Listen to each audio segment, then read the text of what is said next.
Hi friends, நம்ம சேனல்ல இன்னைக்கு என்ன பார்க்க போறோம் அப்படினு பாத்தீங்கன்னா பாரம்பரிய அல்வா புட்டு தான் நம்ம பார்க்க போறோம். அதுக்கு என்ன தேவையான பொருட்கள் அப்படிங்கறத பார்க்கலாம். 1 டம்ளர் புழுங்கல் அரிசி ஊற வச்சு அரைச்சு எடுத்து வச்சிருக்கேன் நைஸா இந்த பதத்துக்கு. இப்போ 1 டம்ளர் அரிசிக்கு 1/4 கிலோ வெல்லம் எடுத்து உடைச்சு எடுத்து வச்சிருக்கேன். 6-7 ஏலக்காய் எடுத்துக்கோங்க. அரை மூடி துருவன தேங்காய் எடுத்துக்கோங்க.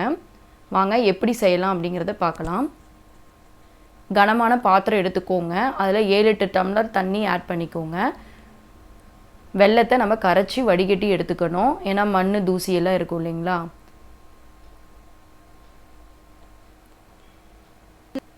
வெல்லம் நல்லா கரைஞ்சிருச்சு. இப்போ வடிகட்டி எடுத்துக்கலாம்.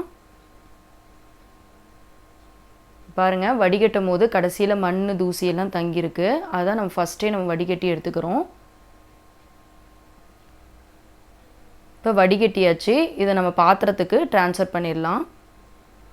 அதுல ஒரு 5 டம்ளர் தண்ணி ஆட் பண்ணிக்கோங்க.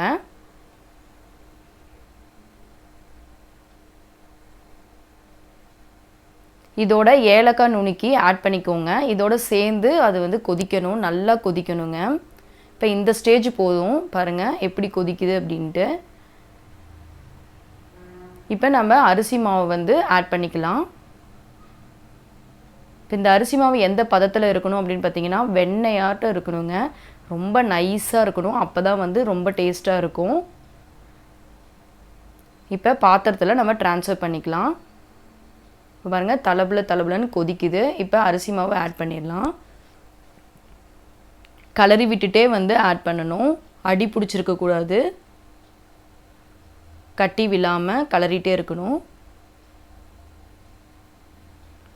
மேக்ஸिमम ஒரு 15 மினிட்ஸ் வரலும் நீங்க கலரிட்டே இருக்கணும். அப்பதான் நல்லா மாவு வந்து செட் ஆகும். கட்டி விழாமலும் இருக்கும்.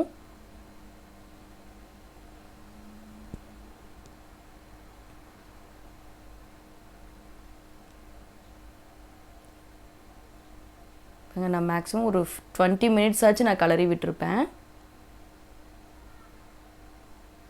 இப்போ இந்த ஸ்டேஜ் போதும்.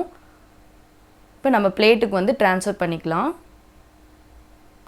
பிளேட்டுக்கு ட்ரான்ஸ்ஃபர் பண்றதுக்கு முன்னாடி நம்ம தேங்காய் துருவல் வச்சிருந்தோம் இல்லீங்களா? பிளேட்ல பரவி தூவி விட்டுக்கோங்க. இந்த தேங்காய் துருவலும் அரிசி மாவு புட்டும் சேர்ந்து செட்டான வாட்டி சாப்பிடும்போது சூப்பரா இருக்குங்க.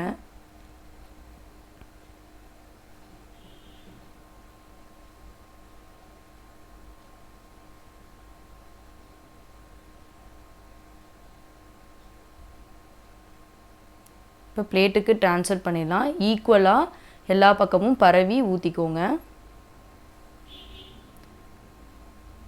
இது பாத்தீங்கன்னா மேக்ஸिमम ஒரு 4-5 மணி நேரமாச்சு வெயிட் பண்ணுங்க. அப்பதான் நல்லா செட் ஆகும். நம்ம அல்வா மாதிரி பீஸ் போட முடியும்.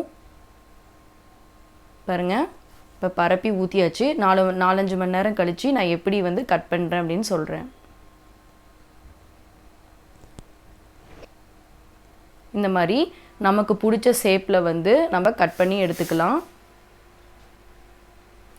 நான் சொன்ன மெஷர்மென்ட் அளவுக்கு நீங்க இந்த மாதிரி பண்ணும்போது இதே டேஸ்ட் உங்களுக்கு கொடுக்குங்க.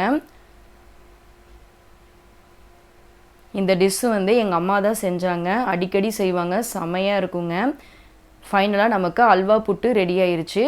இந்த வீடியோ பிடிச்சிருந்தா லைக் பண்ணுங்க, ஷேர் பண்ணுங்க, முக்கியமா Subscribe பண்ணுங்க. நம்ம சேனலுக்கு சப்போர்ட் பண்ணுங்க. Thank you.